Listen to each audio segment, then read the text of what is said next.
Buenas tardes, hermanos. Bienvenidos a este culto de adoración. Sobre todo el día de hoy empezamos una bella temporada que recordamos a nuestro Señor, no porque haya nacido en estas fechas, sino lo usamos para recordar y dar a conocer más a nuestro Señor en estas fechas. Dice Lucas capítulo 2 del 10 al 15. Pero el ángel les dijo: no temáis, porque he aquí os doy nuevas de gran gozo, que será para todo el pueblo, que os ha nacido hoy en la ciudad de David un Salvador, que es Cristo el Señor. Esto os servirá de señal: hallaréis al niño envuelto en pañales, acostado en un pesebre. Y repentinamente apareció con el ángel una multitud de las huestes celestiales que alababan a Dios y decían: Gloria a Dios en las alturas, y en la tierra paz, buena voluntad para con los hombres. Sucedió que cuando los ángeles se fueron de ellos al cielo, los pastores se dijeron unos a otros: pasemos pues hasta Belén y veamos esto que ha sucedido y que el Señor nos ha manifestado. Amén. Pues así, hermanos, nosotros como los pastores veamos a nuestro Señor día a día y sobre todo hoy para poder escucharle la palabra. Así es que los invito a hacer una oración para poner en manos de nuestro Señor este punto. Señor, te agradecemos que hoy nos hayas permitido, Señor, estar aquí para poder escuchar tu palabra. Señor, te pedimos por los hermanos que han de venir, que apresure sus pasos y permitas que lleguen con bien. Te pedimos que bendigas al pastor y que lo uses, Señor, para que Él nos dé palabra fiel tuya, Señor, y podamos ser unos fieles siervos tuyos, Señor. Te lo pido en nombre de nuestro Señor Jesucristo. Amén. Pues, hermanos, los invito a que alabemos a nuestro Señor. Alabar a nuestro Dios en esta linda mañana, en esta fría mañana. Ay, Dios. Y así como dijo Caro, vamos a empezar con cantos de Adviento también. Comenzamos una etapa en la que recordamos al Señor y su nacimiento y la importancia que tiene en el mundo en general y para nosotros personalmente. Así que cantemos ángeles cantando esto. Ángeles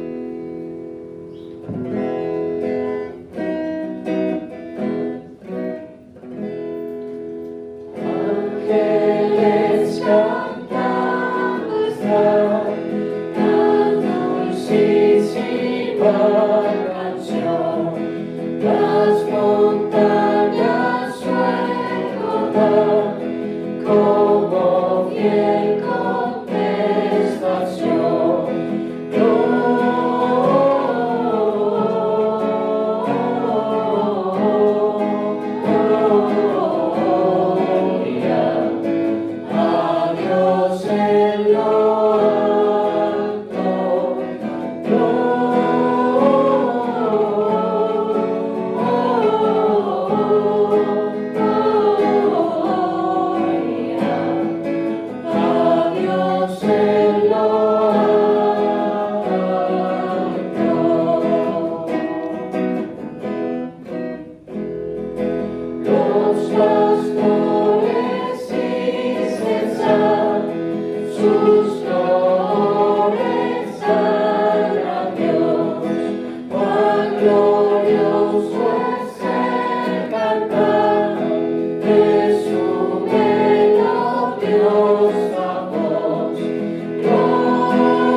Santo eres Señor, vamos a cantar. Un canto más moderno, menos navideño, pero que igual es de alabanza a nuestro Dios, a nuestro Señor. Es santo, santo dice Él, y nosotros pues en nuestra capacidad humana no podemos ni siquiera concebir su santidad. Entonces sabemos que Él es superior a nosotros y tenemos por qué alabarle, así que cantemos a nuestro Dios.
Nuestro Dios.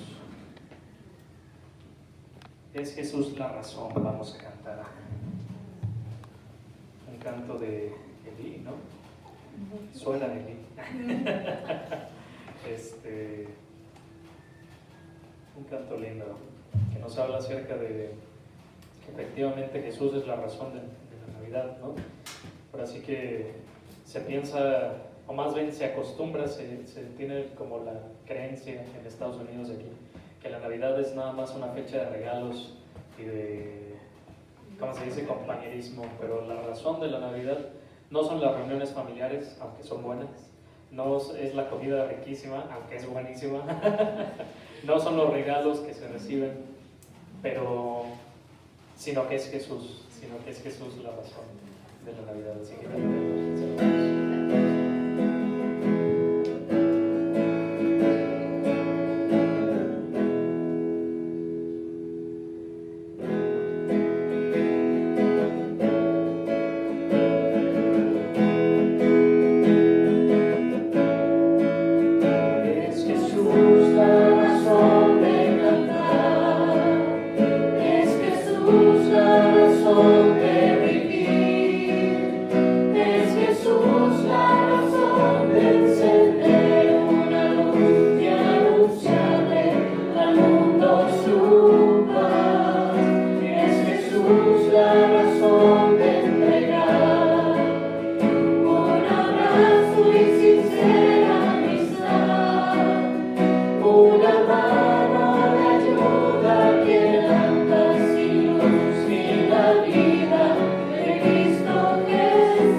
estamos ante su presencia todo el tiempo porque Él es omnisciente, omnipotente y omnipresente, ¿no? Y tenemos esa gracia de parte de Él, que Él está con nosotros. Pero cuando nosotros estamos para Él, cantémosle, aquí estoy, Señor, cantémosle.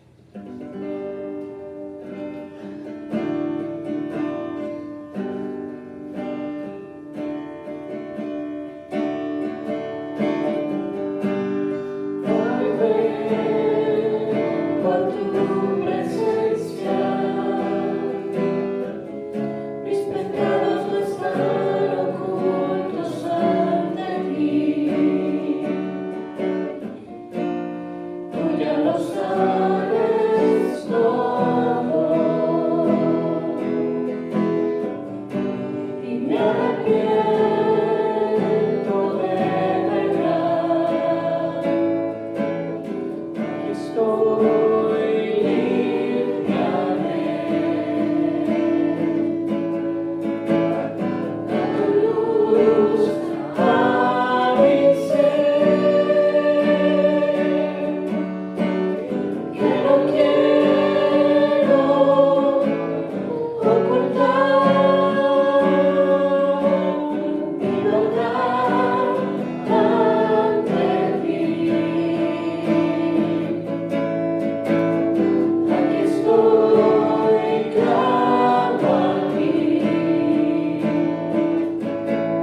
presencia. Mis pecados no están ocultos ante ti. Tú ya lo sabes todo. Y me arrepiento de verdad. Aquí estoy, límpiame. Da tu luz a mi ser, que no quiero ocultar mi verdad ante ti. Aquí estoy, clamo a ti. Tu perdón llegue a mí. Vuelve a ocupar el primer lugar en mí. Vuelve a ocupar el primer lugar en mí.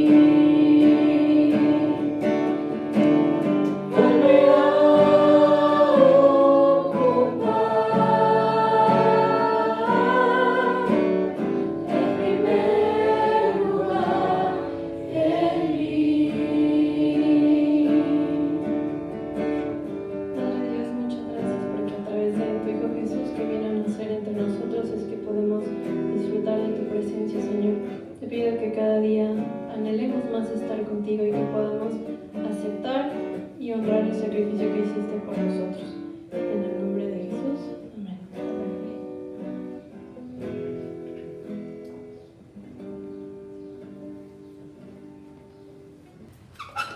Bueno, pues qué gusto estar nuevamente aquí con ustedes, mis hermanos. En verdad, qué bendición poder estar aquí con ustedes. Y de verdad, es de verdad un placer poder estar alabando a Dios y poder escuchar en cada estrofa de estas alabanzas enseñanza. Fíjense qué hermoso. Aquí me quedé pensando en esta última alabanza, cuando dice, quiero que vuelvas a ocupar el primer lugar en mí. Y me imagino un cristiano que se enfría, alguien que tuvo su primer amor, como se llama, que entregó su vida a Cristo, que se emocionaba y después se fue enfriando. Y ahora en esa reflexión le pide, quiero que vuelvas a ocupar el primer lugar en mí. Qué precioso, qué precioso. Yo espero que como iglesia no nos enfriemos, mis hermanos, no nos enfriemos. Tenemos ahora una época muy hermosa, una época linda, una época peculiar del año, en donde los corazones se ponen especialmente sensibles. El Adviento. El Adviento sabemos que pues viene más bien de la religión popular, son 4 domingos previos al 25 o al 24 de diciembre. Pero ¿por qué tomamos esto? Fíjense que lo más probable es que Jesús haya nacido por ahí por abril, por mayo, cuando hacía calorcito. Porque los relatos de los evangelios nos cuentan de que los pastorcitos estaban a la intemperie. Y en Palestina, muy pegadito a estas fechas del inicio del invierno, fin del otoño, es muy frío. No estaban ni las ovejas ni los pastores a la intemperie. ¿Cuándo nació Jesús? No lo sabemos. No sabemos la fecha exacta. Y qué bueno que no lo sepamos, porque los hombres somos muy dados a la idolatría. Y a lo mejor ya tuviéramos idolatría por un día, en lugar de amar a nuestro Dios que se encarnó. Y fíjense que en esta época de Adviento termina este recorrido que hemos hecho por el Antiguo Testamento, ¿sí? Con el primer día de Adviento y con el profeta Malaquías, pero ahí encontramos profecía, ahí nos habla del Mesías, ahí nos habla de aquel que iba a venir, que se iba a encarnar. Ahí hay unas promesas hermosas. Pero nosotros, cabezones que somos los seres humanos, ¿verdad? ¿Cómo hemos escuchado profeta tras profeta tras profeta las exhortaciones que hace el Señor para que regresen a Él? ¿Se acuerdan cuando Jesús decía, le preguntaban, ¿cuántas veces tengo que perdonar? Y decía, 70 veces 7. Y no es para que nos pongamos a hacer cuentas, ¿verdad? Multiplico 70 por 7 y me sale tanto, sí, 100, son 200 no. Lo que nos dice es siempre, toda la vida. Y lo que hemos visto en este Antiguo Testamento, porque también lo escuchamos, ¿verdad? Que en el Antiguo Testamento tenemos un Dios vengativo, un Dios celoso, un Dios genocida. ¿No? Tenemos un Dios de amor, un Dios de oportunidad, un Dios de gracia, un Dios de paz. ¿Y cuántas veces ha perdonado a su pueblo? 70 veces 7. El Señor no nos pide que hagamos algo que no haya hecho Él ya. Sí, lo tenemos bien claro. Así que pongámonos nuestro corazón sensible. Fíjense que me daba mucha tristeza y les digo, es una época peculiar. Que celebramos la encarnación de nuestro Señor Jesucristo. Y no podemos tener una Navidad sin Jesús. En el mundo sí lo hay. Hay quien ve Santa Claus y los centros comerciales, los elfos, los renos y un montón de cosas, y de Jesús no hablan. No podemos tener una Navidad sin Jesús. Navidad quiere decir nacimiento. ¿Y qué celebramos? El nacimiento de Jesús. Pero les decía yo que son épocas especialmente sensibles. Yo recuerdo que mi hijo Giovanni algún día me platicaba, trabajando en un call center, le tocó trabajar la Nochebuena, 24 de diciembre, y decía que de repente sonó el teléfono y daban servicios, creo que a una telefónica de los Estados Unidos, así como hablamos a servicio a clientes de algunas de las de aquí, ya iba a decir marcas, iba a decir Gol, pero no, así él daba servicio telefónico a una telefónica de los Estados Unidos, y sonó el 24 de diciembre en la noche el teléfono, y era una persona, y cuando él le preguntó en qué le puedo servir, le dijo, es que no tengo a nadie con quien hablar. Habló para tener a alguien con quien interactuar. ¿Se dan cuenta lo sensible de la época? ¿Sí? Del corazón de la época. Y entonces, bueno, pues con esa sensibilidad vamos a escuchar qué nos quiere decir Dios. Y antes de esto vamos a hacer nuestra profesión de fe.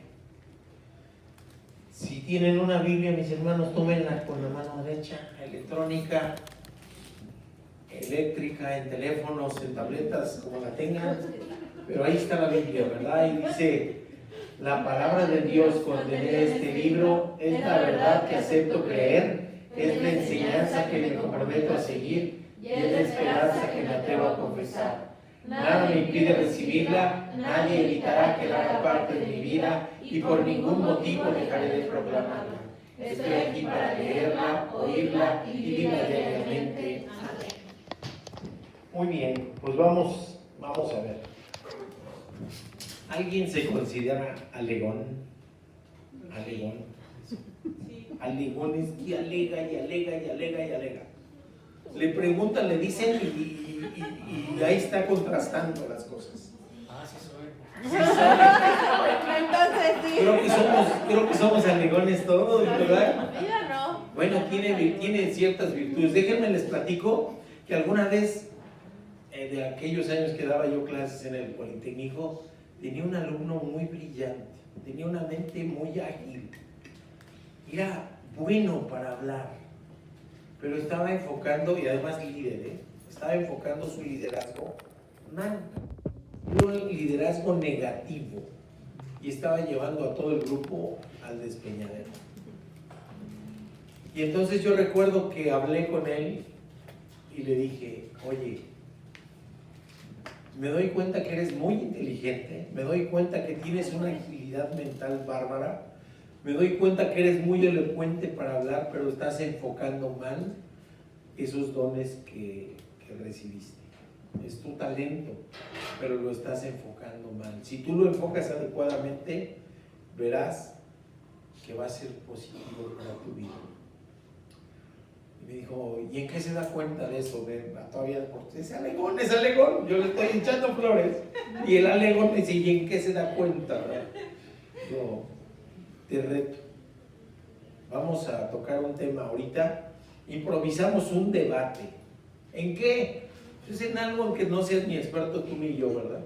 Vamos a hacer un debate entre las ventajas del jabón líquido sobre el jabón en polvo para lavar ropa. Ni tú ni yo sabemos del tema. Pues nos aventamos un debate bien bueno, inventando cosas, ¿verdad? Sobre el jabón, que la volatilidad, etcétera, etcétera. Pero es que somos alegones, ¿sí? Somos alegones, así somos los seres humanos. Años después, porque ahora es mi amigo de Facebook, el doctor, que bendito Dios se llegó a graduar, me dijo, gracias, porque me dijo las palabras precisas en el momento preciso. Y el debate estuvo bien rico, bien sabroso. Hasta dije, un día estudiamos un tema y ahora sí, con razón y con... Pero así somos.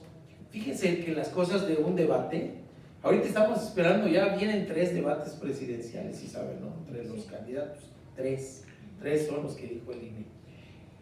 Y han tomado los debates luego para insultarse y para sacarse trapitos al sol, pero, o sea, lo que uno quiere del debate es ganar y convencer, ¿sí o no? Eso es lo que quieren los contendientes de un debate, ganar y convencer, dar argumentos sólidos que puedan ganar a los argumentos de la contraparte y convencer a los oyentes. Entonces, yo por ejemplo, pues no me metería a un debate de física nuclear, ¿no? Pues no sé nada, ¿sí? Pero necesitamos eso, conocer, saber más, convencer, ser más elocuente. Ahora imagínense querer debatir con Dios. Es absurdo, es necio, es insensato. ¿Y qué creen? De eso nos platica Malaquías. De eso precisamente nos platica Malaquías. 6 controversias, 6 cosas que les dice el Señor a través del profeta Malaquías y 6 contraargumentos, 6 cosas para alegar, 6 cosas para debatirle a Dios, la cosa más absurda e insensata que pueda ser. Pero ¿qué creen? Así era el pueblo en aquel entonces. Malaquías quiere decir mensajero, es más, se piensa que era un apodo, no se sabe nada de quién era Malaquías. Se calcula que esto fue escrito aproximadamente en el año 456, 100 años después de que regresaron del exilio, y unos 400 años antes de que se empezara el ministerio de Juan el Bautista, sí, más o menos. Y hay algo que dicen ahí, una época de silencio, ¿verdad? De silencio de Dios. ¿Y qué quiere decir? ¿Que Dios no estuvo con su pueblo? No, no es cierto. ¿Que Dios no dio revelación? No es cierto. Hay libros que son deuterocanónicos, como el de los Macabeos, ¿sí? Que son libros históricos, libros en donde hay victorias militares del pueblo de Israel y donde seguramente Dios estuvo con ellos. O sea, no hay en el canon de nuestras escrituras un libro en ese periodo, pero eso no quiere decir que Dios estuvo ausente o que Dios estuvo callado.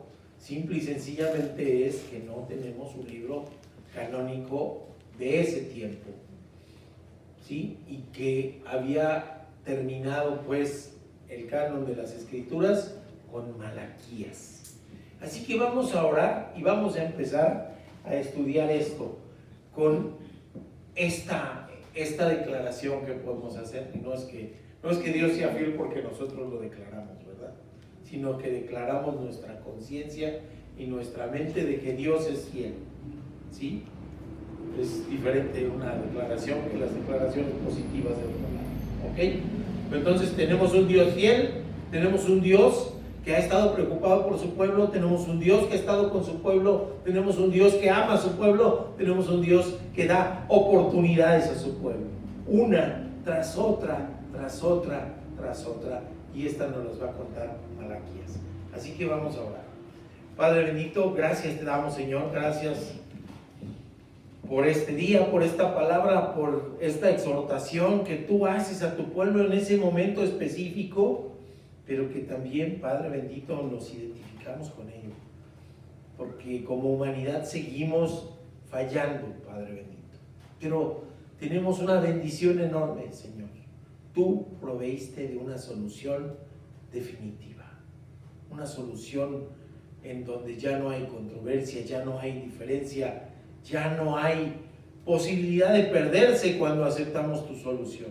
Esa solución definitiva es Cristo Jesús, Padre bendito. Gracias por ello. Háblanos hoy y enséñanos lo que tú quieres que aprendamos de ti, de tu palabra, y enamorarnos más de ti, de tu misericordia, tu piedad y tu gracia para nuestra vida. En el nombre de Cristo Jesús. Amén. Así que ya les dije el nombre del sermón, la solución definitiva. Así se llama, la solución definitiva. ¿Qué quiere decir esto? Todas las veces anteriores, Dios abría el camino, abría la puerta hacia la exhortación y ahí va para abajo el pueblo. Y otra vez, decíamos, esto fue posexilio. Ya Ageo y Zacarías habían dicho que se reconstruyera la ciudad. Ya se había reconstruido el templo, pero ya había pasado un tiempo suficiente para que el templo se deteriorara. Y no es lo más grave, se había deteriorado la adoración a Dios, se había deteriorado la fidelidad del pueblo a Dios. Vivían en medio de corrupción, vivían en medio de injusticia, vivían en medio de desviaciones, de simulación, de una adoración simulada que era la pura apariencia, ¿sí? Como cuando alguien cumple puntualmente con ir a un ritual religioso cada 8 días y saliendo de él se olvida de que existe Dios. No, estaban en una circunstancia fea, había pobreza espiritual, había pobreza intelectual y había un alejamiento de la voluntad de Dios. Esa era la circunstancia. Tiempo después serían sometidos por los griegos. Tiempo después serían sometidos por los romanos, ¿sí? Y el pueblo seguía infiel. Pero Dios no. La que sigue, por favor. Fíjense cuál es la solución definitiva. Y a mí me encanta este pasaje. Me encanta porque nos explica todo lo que fue el Antiguo Testamento y todo lo que es ahora. Hebreos 1:1, el autor o autora de este libro, que parece un sermón, nos dice: hace mucho, mucho tiempo, en la versión traducción al lenguaje actual, los profetas comunicaron el mensaje de Dios a nuestros antepasados muchas veces y de muchas maneras, que es lo que les he estado diciendo. Muchas veces y de muchas maneras. Pero ahora en estos últimos tiempos Dios nos los ha comunicado por medio de su Hijo. ¿Se dan cuenta cuáles eran muchas veces y de muchas maneras? Los profetas. Si buscamos en la versión 60 dice a través de los profetas. ¿Quiénes son los profetas? Hombres, mujeres también, había profetisas que Dios utilizaba para que dieran un mensaje. Eran sus mensajeros. Pero había sido esta era la realidad. Un profeta tras otro, tras otro, tras otro, y había infidelidad del pueblo una y otra vez. Y pagaban las consecuencias, y bendito Dios, había un pequeño remanente fiel. ¿Cómo lo hay ahora? Un pequeño remanente fiel. Y es a través del Hijo cuando viene la palabra definitiva, el verbo divino encarnado. Dios nos comunica a través del Hijo porque por medio de Él Dios creó el universo y lo hizo dueño de todas las cosas. Sino que íbamos a ver Malaquías, ya estamos en Hebreos. Sí, es la solución definitiva, el Hijo, el Hijo. Así que vamos a ver las enseñanzas. Vamos a ver las 6 controversias.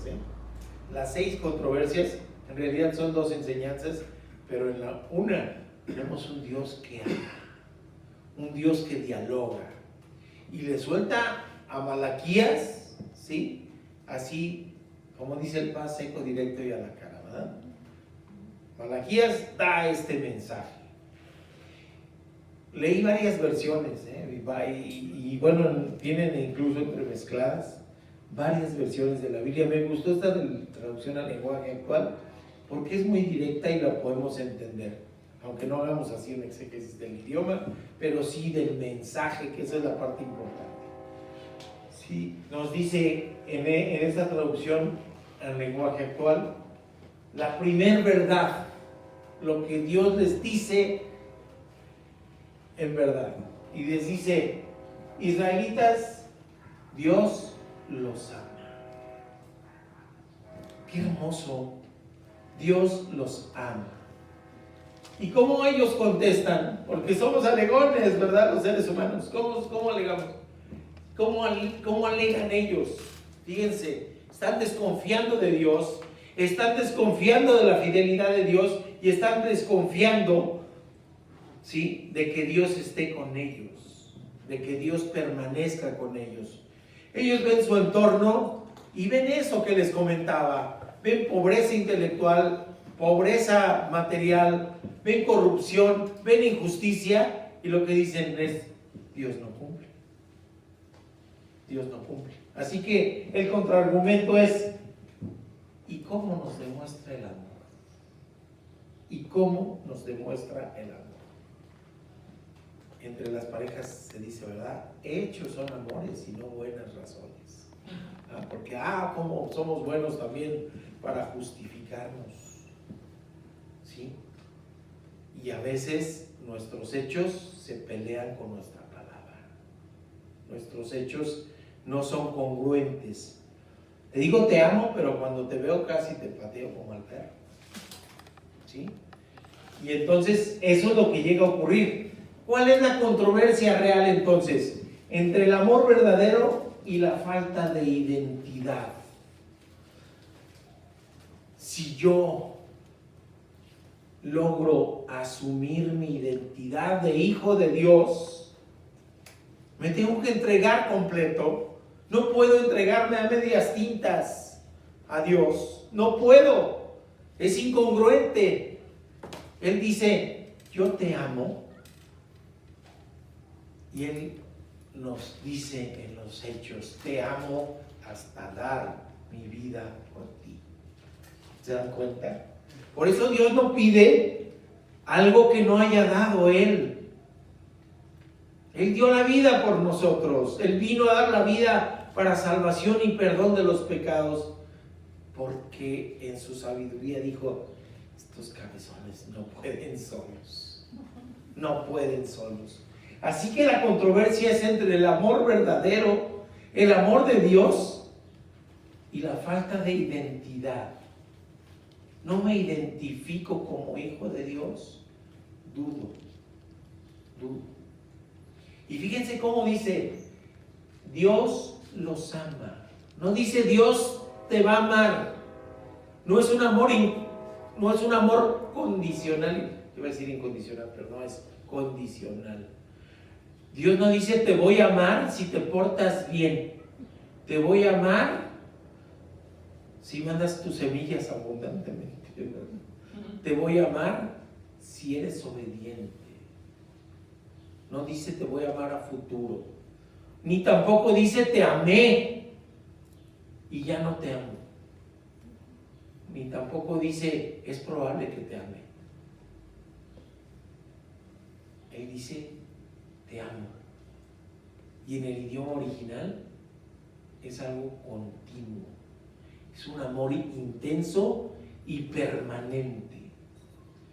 Y el pueblo no tiene conciencia, porque ¿quién lo sacó de Egipto?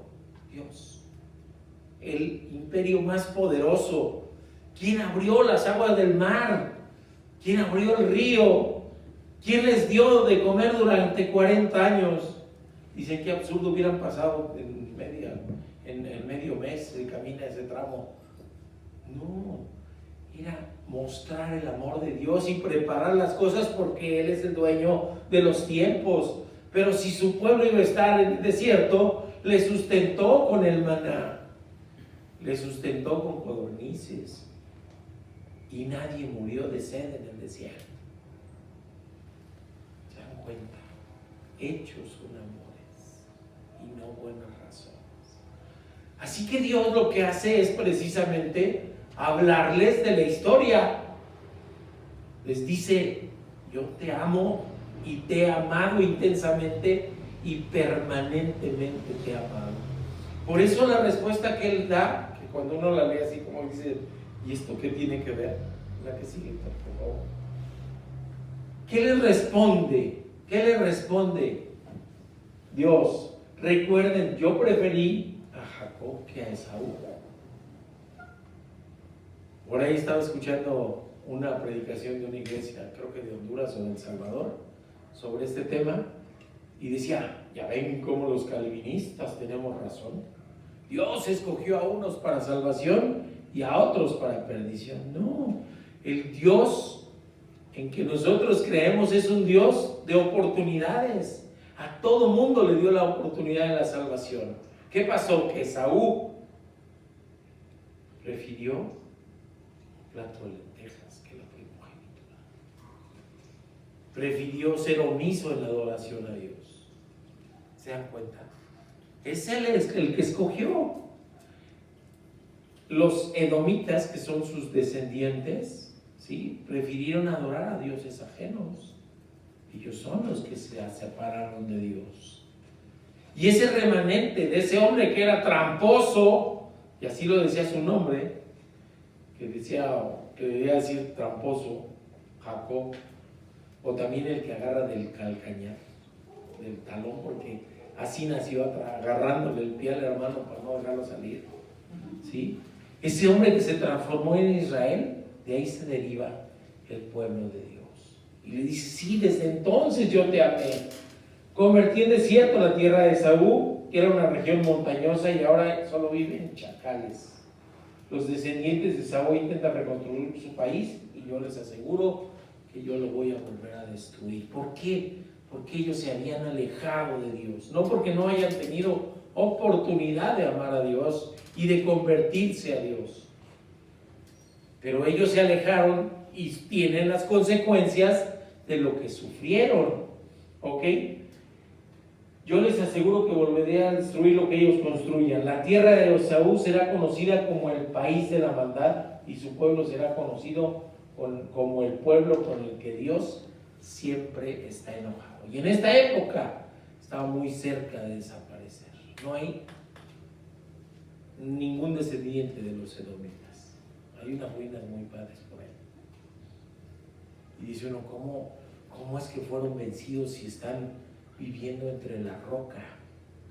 Sus templos estaban incrustados en la montaña. Están muy hermosas, para irlas a visitar. Sí, para ir y conocer la arquitectura. Pero podemos entonces entender que las paredes no son iglesia, que son templo. O sea, no hay iglesia ahí de aquellos dioses falsos. Y espero en Dios que haya remanente del Dios verdadero, ¿verdad? Y les juro así: ustedes verán con sus propios ojos, y entonces dirán: la grandeza de nuestro Dios va más allá de nuestras fronteras. Así es. Así es. Entonces, primera controversia: les amo. Segunda verdad, dice el Señor de los ejércitos celestiales, dice a los sacerdotes: un hijo honra a su padre y un sirviente respeta a su señor. Si yo soy su padre y su Señor, ¿dónde está el honor y el respeto que merezco? Ustedes han tratado con desprecio mi nombre. Qué dura recriminación. Qué dura. ¿Y qué contestan ellos? ¿Y de qué manera hemos tratado tu nombre con desprecio? Aligando con Dios, ahora sí que por Dios. Aligando con Dios. ¿De qué manera hemos tratado tu nombre con desprecio? ¿Qué es lo que hacían estos cabezones? Era una adoración superficial, no era una adoración de corazón, era cumplir los rituales. Pues estaba todavía bajo el sistema sacrificial. Entonces, me pide la ley que lleve un animal a sacrificar. Pues agárrate al cojo, agárrate al tuerto, agárrate al enfermo, al manchado. Al fin es para Dios. ¿Se dan cuenta la insensatez? Dios quiere lo mejor. Dios no nos quiere cristianos de hora y media a la semana. Dios quiere que entreguemos nuestra vida y nuestro corazón a Él, porque Él ya lo hizo. Porque Él ya lo hizo. ¿Sí? Y eso es lo que ellos estaban haciendo, una adoración superficial, una adoración falsa, una circunstancia en donde no había verdaderamente entrega a Dios. ¿Y qué es lo que dice? No, regrésate. Dice, en todas las naciones del mundo hay quienes reconocen mi grandeza y por eso me presentan ofrendas aceptables. Fíjense, no eran los descendientes de Jacob, sino él habla de otras naciones. No es el pueblo escogido, pero en su mente y en su corazón estaba apartar lo mejor para Dios. Y en eso representaban lo que Dios era para ellos en su vida. Y esa es la exhortación que le está pidiendo.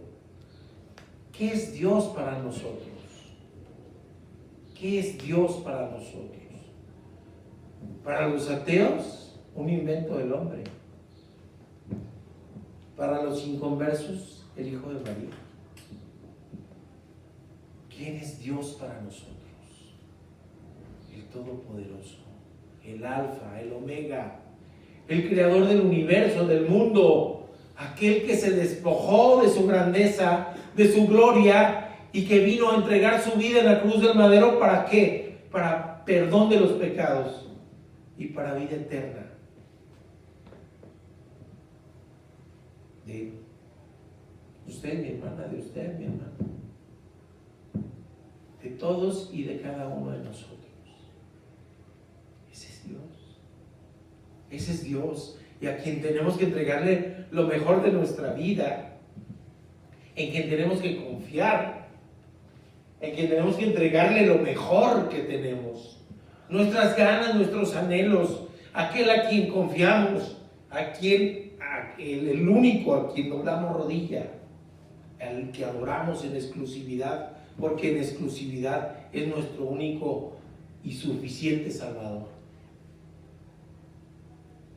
Eso es lo que debe de ser Dios para nosotros, y eso es lo que debería de haber sido en ese momento para el pueblo. No para entregarle animales enfermos, no para entregarle las obras.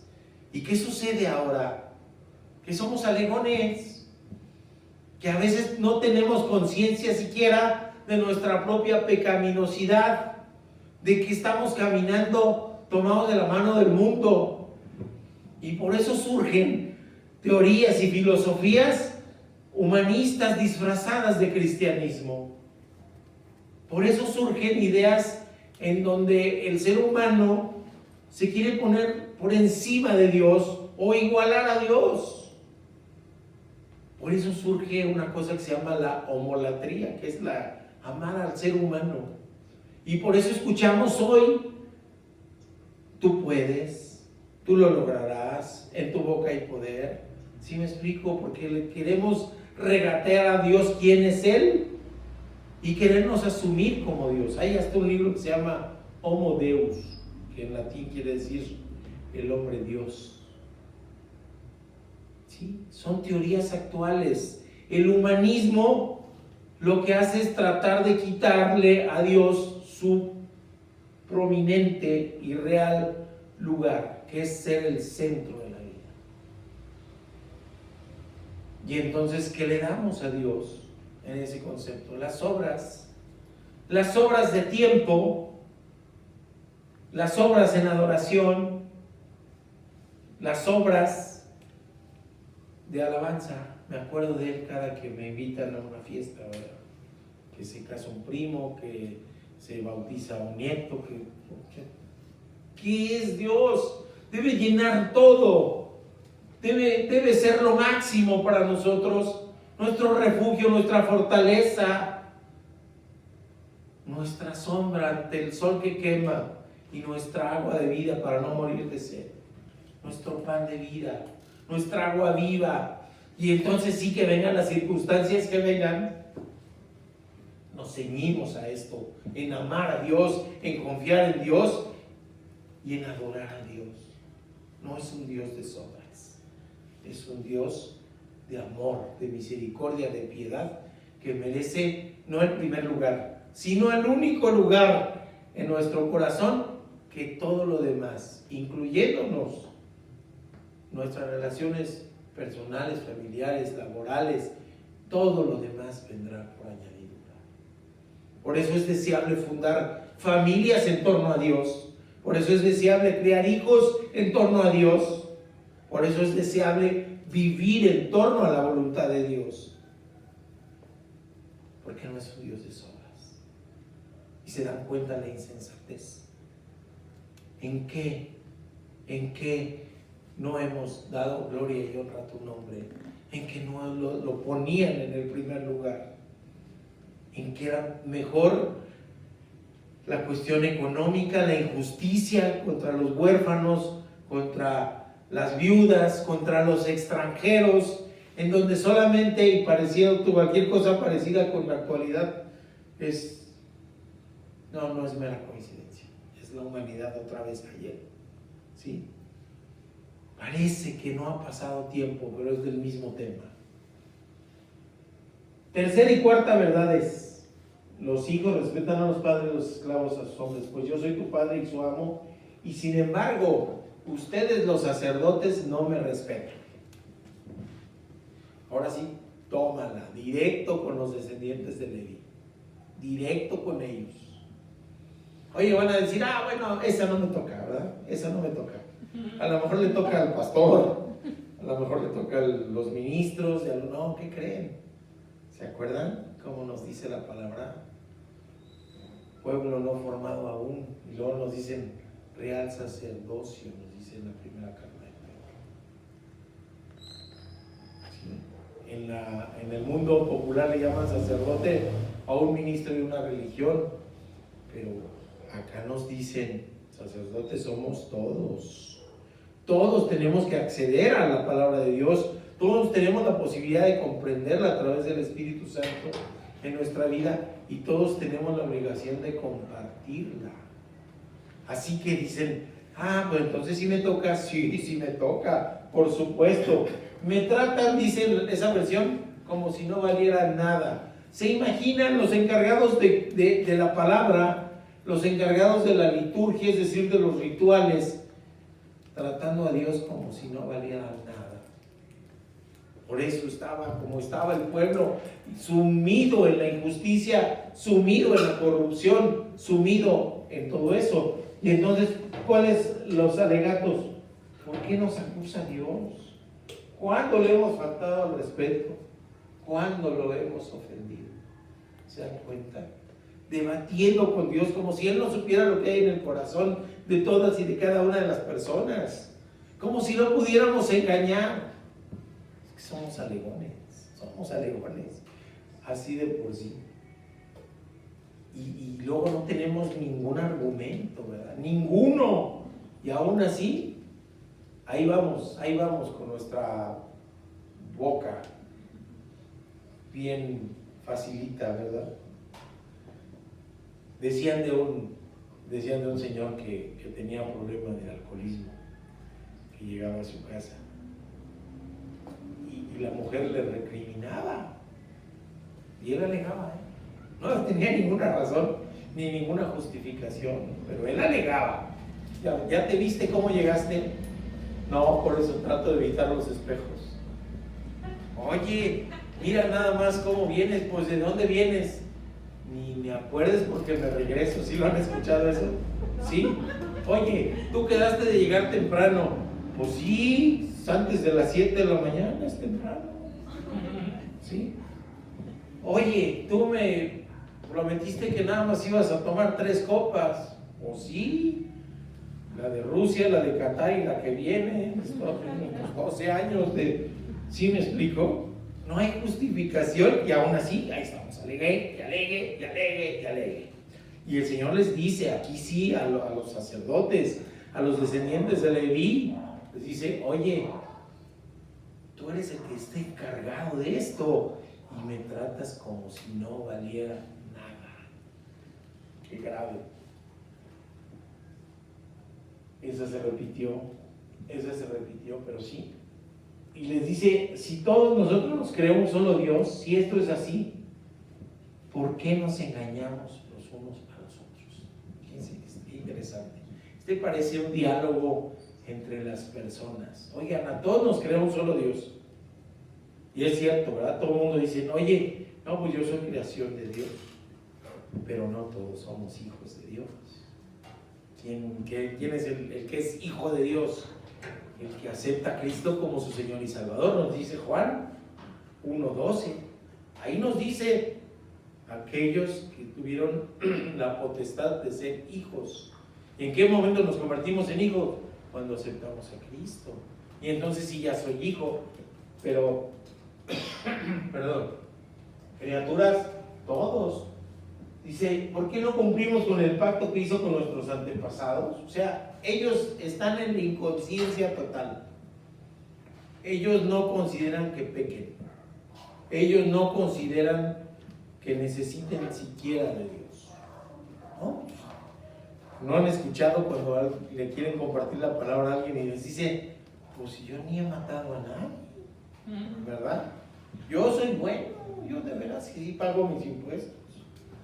Si no los paga lo multan, ¿verdad? No lo paga por bueno, sino porque lo multan. Pero así dice, no, yo pago mis impuestos, yo no he matado a nadie, es más, yo ni me tomo y me dedico bien a mi familia y estamos bien bonitos encerraditos los domingos, todos en pijama hasta las 5 de la tarde, comiendo lo que se pueda y nada más, pero no le hago mal a nadie. Ya el lunes empezaré a trabajar y a lo mejor pues llega el otro domingo y como estoy muy cansado, pues ya lo que quiero es descansar. ¿Sí me explico? Y entonces dicen, bueno, entonces ¿dónde está Dios en tu vida? ¿Cuál es el lugar que ocupa? Si todos en Judea y Israel hemos sido infieles a Dios. Entonces no nada más a los sacerdotes, no. Dice todos. Oigan, todos hemos sido infieles a Dios. ¿O no? A ver, habrá alguien que diga, que levante su manita si le digo, ¿usted ha sido infiel a Dios? ¿Quién de aquí no ha sido infiel a Dios? Todos somos infieles a Dios. ¿Cuál es la diferencia? La conciencia. O somos conscientes de eso, o somos inconscientes de eso. Cuando somos conscientes que somos infieles a Dios, todos los días volteamos nuestro rostro a Dios y le pedimos de su gracia y su misericordia. El que no tiene conciencia, hoy fue infiel a Dios y mañana también. Y no hay petición de misericordia ni nada. Yo sigo viviendo la vida. Qué rico, no pasa nada, no me va a pasar nada. ¿Y qué es lo que sucede? Fíjense que hay unas cosas ahí interesantes, hay un reclamo. ¿Se acuerdan que en otros pasajes del Antiguo Testamento el Señor hace una exhortación a que no se casen con mujeres extranjeras? ¿Sí? Y no es porque sea xenófobo, no. ¿Qué es lo que sucedía? que se casaban con mujeres extranjeras y empezaban a ser infieles en su adoración a Dios. Pues, ¿qué creen? En este momento estaban hasta peor, porque les daban cartas de desprecio, de repudio a sus esposas, sin razón alguna. ¿Se acuerdan cuál era el único motivo que la ley permite? Una infidelidad comprobada. No, pues acá las regalaban como si fueran dulces, las cartas de repudio. Y lo hacían, ¿saben para qué? Para casarse con extranjeras más jóvenes. ¿Y quién creen que lo permitía? Los mismos sacerdotes. Yo me imagino que así se saludaban como los policías, ¿verdad? Así bien discreto, mira, me lo pasa por abajo del agua. En eso había corrupción. Y en ese es el reclamo que hace el Señor a Malaquías. ¿Se dan cuenta? Y el Señor escudriña hasta el corazón de la gente, sabe dónde están las motivaciones, sabe de los engaños, sabe de las cosas. Pongámonos en el lugar de la mujer repudiada, pobrecita, a lo mejor inocente y ya señalada en esa sociedad, excluida en esa sociedad, iba a la mendicidad, porque nadie quería una mujer repudiada. Y dice en la carta que era para que se pudiera volver a casar, pero era una costumbre común, así que había un montón de repudiadas por ahí. ¿Sí me explico? Era un sistema corrupto, un sistema injusto, y esto con la venida de los sacerdotes. Y todavía decían, ¿y en qué le hemos ofendido? ¿Se dan cuenta? ¿Cómo es como el borrachito que les comentaba? Alegue, sin tener ninguna razón ni posibilidad de defensa. Vamos a ver la que sigue.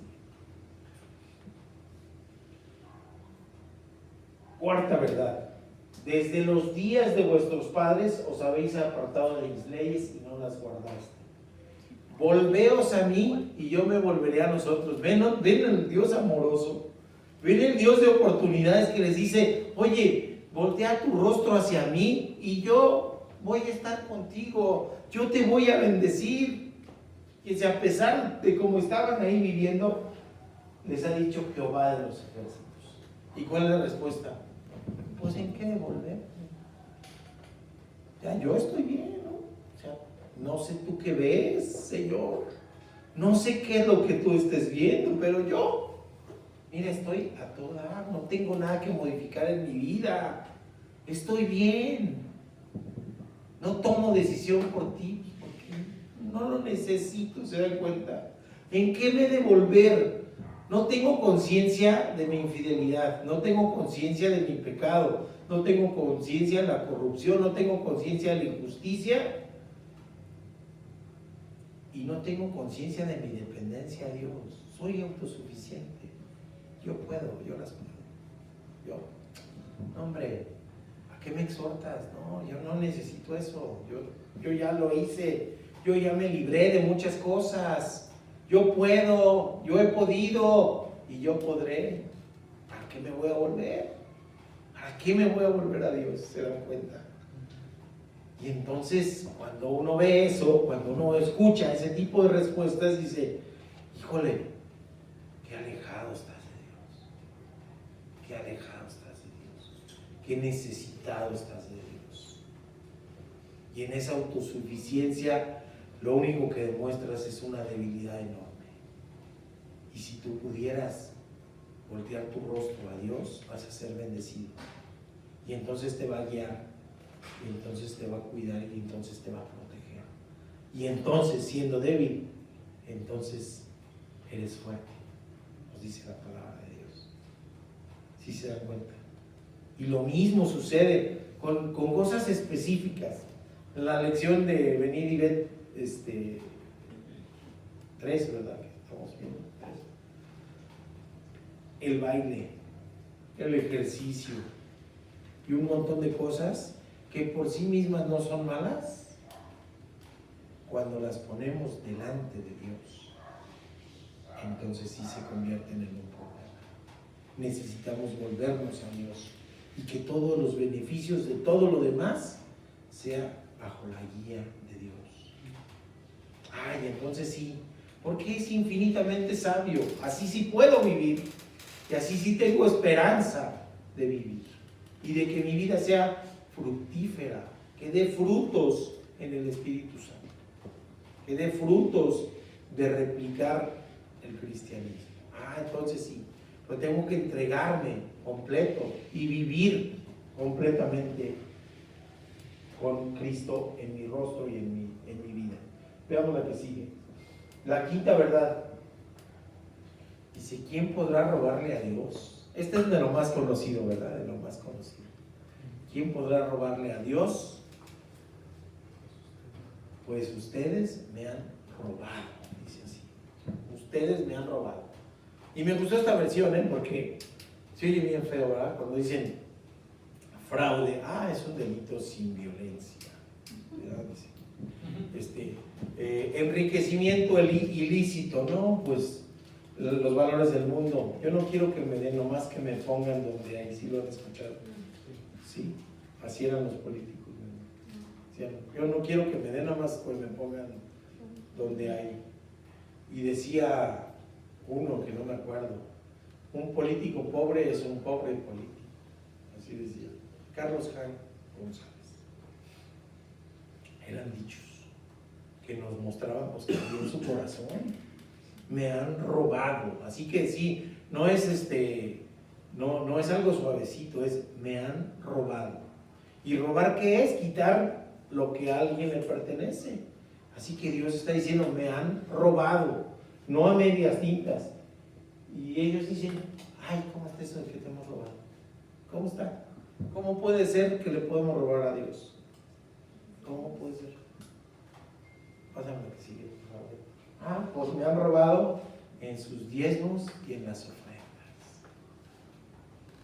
Y ahí vemos, ¿no? Hay quien está viendo el culto de hoy, bien bonito, bien, pero cuando van a pasar lo de los diezmos, ya págale, ya mejor, ¿no? ¿Para qué? O cámbiale del YouTube, o cámbiale del Facebook, ¿no? Sí, no, pues no, Y ya dice, no, pues eso no, ¿no? Y ahí hasta controversia si es bíblico o no, los diezmos y las ofrendas, ¿sí? No debe haber controversia. Dios dice, me han robado. Las primicias, los diezmos y las ofrendas son de Dios. O acá lo así, ya es el billetito es de 20, no, mejor que el cambiecito. Y se vale en otros lados donde les llaman limosna y cobran por conocer de la palabra de Dios. Pero no, aquí no cobramos. Aquí no cobramos. ¿Sí? La iglesia de Cristo es una iglesia en donde no debe tener cavidad la corrupción, en donde no debe tener cavidad la injusticia, en donde no debe tener cavidad la tacañería con Dios, no con nosotros, no con nosotros. Y es muy clara la palabra, son diezmos y ofrendas, porque no tenemos un Dios de sobras, no tenemos un Dios de morralla, tenemos un Dios que vino y entregó la vida. Y nos duele tanto este tema, nos duele tanto este tema en este mundo actual, como seguramente les dolía ya. Y vemos fidelidad también, porque también hay hermanos fieles, porque también hay hermanos que no viven en la abundancia, pero que cumplen con lo que Dios nos pide. Porque, ¿qué creen, mis hermanos? No es cuestión de cantidad, eso no es lo importante. ¿Necesita algo Dios? No, es dueño del universo entero. Todo el oro del universo es de Él, no solamente de la tierra, ni la plata. Dicen que México es el primer productor de plata. No. El oro, la plata y todo lo precioso es de Él. ¿Qué necesita? Nada. ¿Qué quiere? Corazones dispuestos. Eso es lo que Él quiere. Porque no es cuestión de cantidad. Vamos a ver qué nos dice el Señor en relación a esto. En Marcos 12, 41 y 44. Un día Jesús estaba en el templo y se sentó frente a las cajas de las ofrendas. y ahí veía cómo la gente echaba dinero en ellas. Mucha gente rica echaba grandes cantidades de dinero. Y en eso llegó una viuda pobre y echó en una de las cajas 2 moneditas de poquísimo valor. Entonces Jesús dijo a sus discípulos, les aseguro que esta viuda pobre dio más que todos los ricos, porque todos ellos dieron lo que les sobraba, pero ella, que es tan pobre, dio todo lo que tenía para vivir. ¿Se dan cuenta? No es cuestión de cuánto dan, sino de cómo se da. Si se da con el corazón, si se cumple con lo que Dios quiere. Y habrá veces, mis hermanos, y créanme, a todos nos ha sucedido que digan, híjole, este mes no tengo para ir. Pero el Señor lo sabe. Ok. No estamos incumpliendo. No estamos incumpliendo. Pero habrá momentos en que haya bonanza y en que haya posibilidad. Y si no cumplo con mi diezmo, estoy robando a Dios. Si en mi corazón no está Dios en primer lugar, y es más mi indisposición para dar el dinero, no estoy cumpliendo con Dios. Si hoy di poquito, porque poquito tengo, pero lo doy de corazón, el Señor lo sabe. Así que la adoración tiene que ser eso, entregarnos completos. ¿A qué sigue, por favor? Sexta verdad. Todavía les dice el Señor, pero ustedes han hablado mal de mí, mal de mí. Y no les está hablando a los inconversos, le está hablando a su pueblo. Y ellos dicen todavía, ¿y de qué malo hemos dicho? ¿Qué hemos dicho? ¿Qué hemos dicho? Y es algo que es muy actual también, ¿no? Sí, por favor. ¿Qué es lo que dice? ¿No vale la pena servir a Dios? No vale la pena. Aún si pecamos contra Él, no tiene caso que nos pongamos tristes, ni vale la pena obedecer sus mandamientos. Bien sabemos que los orgullosos viven felices y que los malvados siempre les está bien. Nunca les pasa nada malo, ni siquiera cuando ofenden a Dios y lo ponen a prueba. Y a veces lo vemos en nuestro mundo actual, ¿verdad? La gente que anda en el crimen organizado dice, oiga, ¿cómo creció? Qué bárbaro, pues si andaba a pie y ahora trae camionetones y las cadenotas y una casa pero lujosísima y lo que quiera, no hombre, les va re bien. Tiene 25 años y ya está resuelta su vida y 3 generaciones más. Sí. ¿Y cómo acaban? ¿Cómo acaban? La vida útil para el crimen organizado de un sicario es exageradamente de 5 años. 5 años. Cuando son más pequeños y son más prescindibles, les va muy bien si viven 3 años. Terminan asesinados, masacrados, su familia exiliada porque no solamente los matan a ellos. ¿Y de qué sirve tanta riqueza? De nada. Y perseguidos ellos, perseguidos la familia, sin paz, sin nada que valga la pena vivir. ¿Y es porque Dios no los ama? No, por ellos dio la vida también. Pero es porque ellos han decidido, como los descendientes de Saúl, desviarse del camino de Dios. Pero Dios hace salir el sol para todos, la lluvia para todos, nos ama a todos y desea que todos volteemos nuestro rostro a Él. Pero en la inconsciencia, cuando no le damos el lugar que Dios merece, nos apartamos, nos alejamos y vivimos como si no hubiera Dios. Y entonces incluso le reclamamos la maldad del mundo. Hay una doctora que es muy buena persona y la quiero mucho, pero y le sigo mandando los cultos. Pero me dice, no los veo, hay mucha maldad en el mundo. ¿Cómo puede haber un Dios que permita tanta maldad? Pero no es Dios el que permite la maldad, es el hombre el que crea la maldad en el mundo, precisamente cuando se aleja de Dios. Eso es lo que ocurre.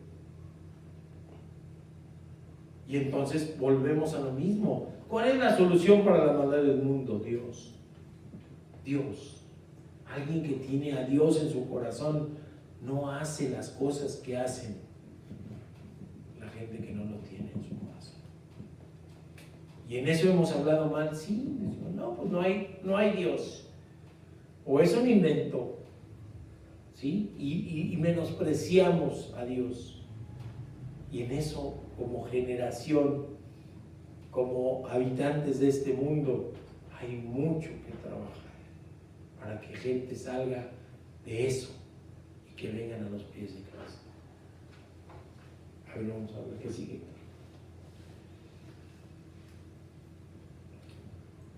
Entonces dice Mateo 20:25, fíjense qué interesante. Jesús llamándolos dijo, ¿sabéis que los gobernantes de las naciones se enseñarían con ellas y los que son grandes ejercen sobre ellas potestad?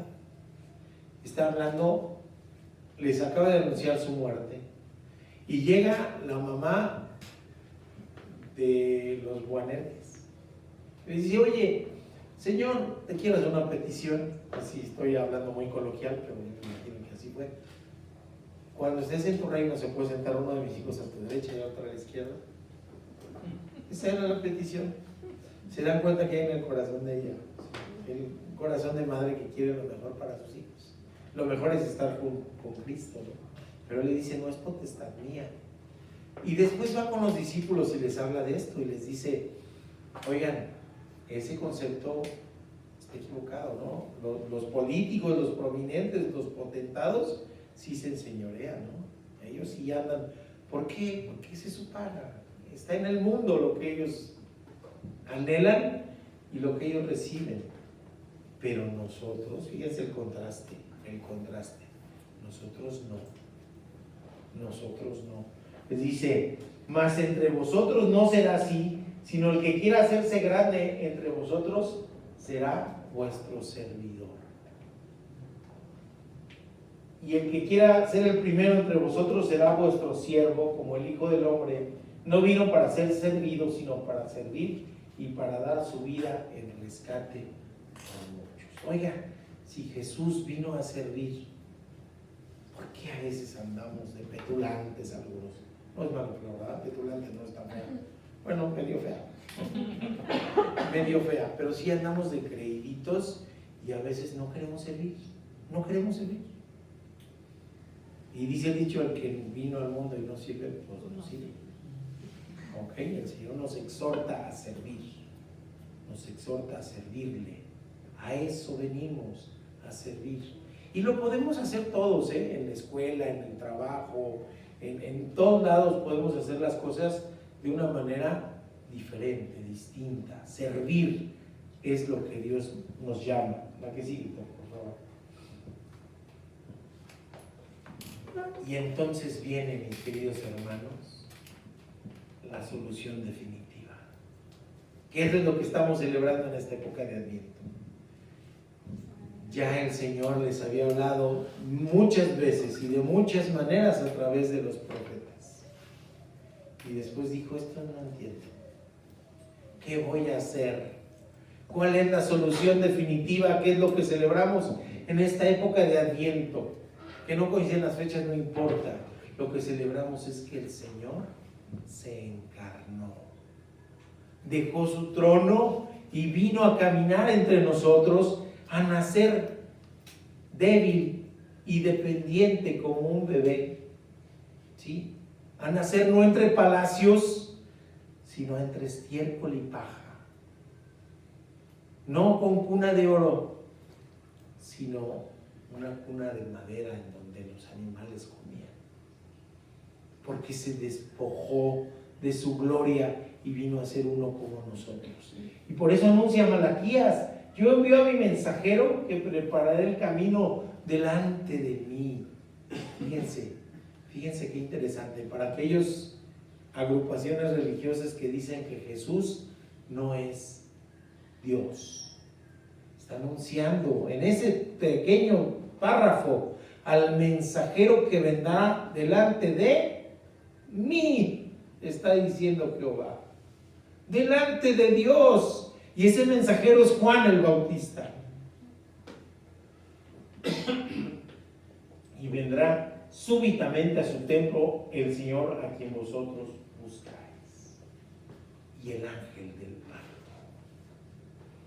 Hemos visto a través de este viaje en el Antiguo Testamento manifestaciones preencarnadas de Jesús. Jesús es el ángel del pacto. Jesús es Jehová de los ejércitos, mismo encarnado ahí. He aquí viene, ha dicho Jehová de los ejércitos. ¿Quién podrá soportar el tiempo de su venida? ¿O quién podrá estar de pie cuando se manifieste? Porque es como fuego purificador. Y luego dice como jabón de lavadores. ¿Cuál es eso? ¿Cuál será el jabón de los lavadores? Pues le echamos desengrasante, le echamos lejía, le echamos sosa y después tallamos hasta dejar puro, ¿verdad? Jabón de lavadores, dice, como fuego purificador, porque vino a ser piedra de tropiezo para aquellos que no le acepten y la piedra angular para construir su cuerpo, que es la iglesia, para aquellos que acepten a Cristo. Fíjense qué hermoso, y lo está diciendo 400 y cacho de años antes, ¿no? Se sentará para afinar y limpiar la plata, porque limpiará a los hijos de Leví. Esa clase sacerdotal va a quedar limpia. Los afinará como a oro y como plata, y traerán a Jehová ofrenda en justicia, y será grata la ofrenda de Judá y de Jerusalén, como en los días pasados y como en los años antiguos. ¿Qué dice? Va a borrar la corrupción, va a borrar la injusticia, y entonces el remanente que le acepte va a ser ofrenda de olor grato al Padre Celestial. ¿Queremos ser ofrenda, mis hermanos? Ofrenda de olor grato. Levanten su mano. ¿Queremos ser remanente fiel? ¿Queremos gozar de la solución definitiva que es nuestro Señor? Y abren su mano, mis hermanos. ¿Sí? Vendré a vosotros para juicio otra vez. No dice enviaré a alguien, no dice dotaré a alguien, no, dice vendré. Es Dios mismo encarnado, Emmanuel. ¿Sí? Y seré pronto testigo contra quienes, fíjense, está fuerte, hechiceros, adúlteros, los que juran mentira, los que defraudan de su salario al jornalero, a la viuda y al huérfano, los que hacen injusticia al extranjero, no teniendo temor de mí. Es decir, a los corruptos, a los injustos y a los que viven como si no hubiera Dios. Fuego purificador y jabón de lavadores. Queremos quedarnos, ¿verdad?, en la parte limpiada, en la parte limpia, en el remanente fiel. Y entonces los que temían a Jehová, fíjense qué hermosa promesa, ya la parte final de Malaquías. Los que temían a Jehová hablaron cada uno a su compañero, y Jehová escuchó y oyó. En eso estamos ahorita, mis hermanos, hablando de Dios. Y Jehová escucha y oye y escudriña en el corazón de cada uno, diciendo: el mensaje llegó, el mensaje se anidó, el mensaje es de exhortación, el mensaje me obliga a tomar decisiones, el mensaje me obliga a tomar posición ante Cristo. Hablamos y escuchamos en torno a su palabra. Y fue escrito libro de memoria delante de él para los que temen a Jehová y para los que piensan en su nombre. ¿Se acuerdan que en el Apocalipsis está el libro de la vida, donde están anotados todos los que son hijos de Dios? Este libro habla. Y es una belleza, es una bendición poder decir: sí, Padre, yo quiero ser de ese remanente fiel. Yo quiero vivir teniéndote a ti como mi prioridad. Yo quiero vivir confiando en ti. Yo quiero depender completamente de ti y quiero recibir la plenitud de las bendiciones que tú tienes destinadas para mí. Porque estamos todos con posibilidad de recibir a plenitud las bendiciones de Dios, pero a veces nosotros regateamos esas bendiciones y no las queremos aceptar. Nos negamos a aceptarlas. Pero si lo hacemos, estaremos en el libro de la vida y podremos vivir ese día grande, ese día de juicio, en el lado correcto de la historia, en el remanente fiel. Así que, mis hermanos, les invito a meditar, les invito a pensar y les invito a ratificar los que ya lo han hecho antes, a levantar su mano si quieren estar del lado correcto de la historia, de ser parte de ese remanente fiel en donde Cristo sea nuestra prioridad y sea nuestra vida completa. Si es así, mis hermanos, les invito a que levanten su mano. Y si no ha entregado su corazón a Cristo y piensa que en este momento es el apropiado para hacerlo, de decir: sí, Señor, quiero tomar decisión por ti. Sí, Señor, quiero que tú seas mi único y suficiente Salvador. También les invito, mis hermanos. Y les invito también, si están viendo el culto por internet, que allá en su casa, en la soledad de su cuarto, si lo están compartiendo, si quieren tomar decisión por Cristo, levanten su mano y se comuniquen con nosotros. Y si están muy lejos, les daremos la oportunidad de conocer una iglesia con sana doctrina.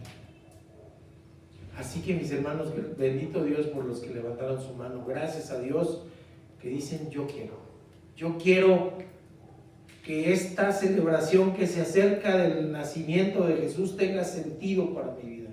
Yo quiero celebrar una Navidad con Cristo. Yo quiero celebrar una vida eterna desde aquí y desde ahora con Cristo en el corazón.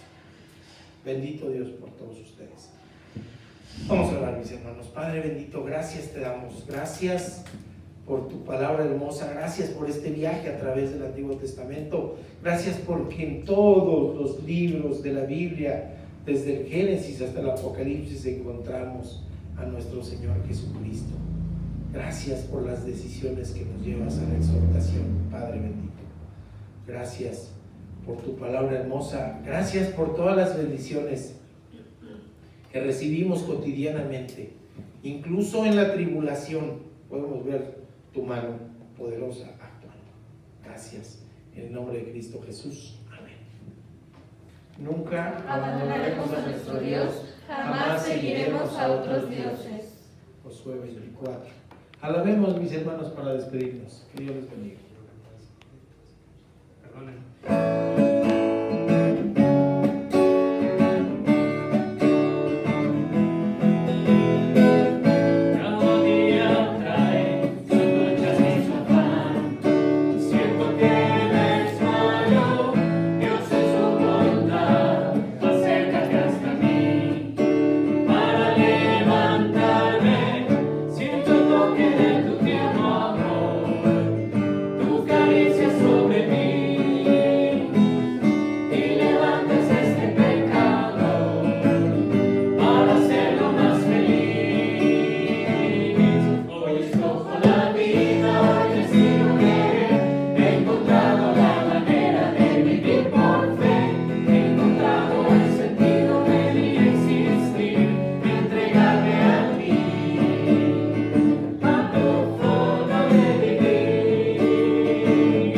Hoy escojo la vida.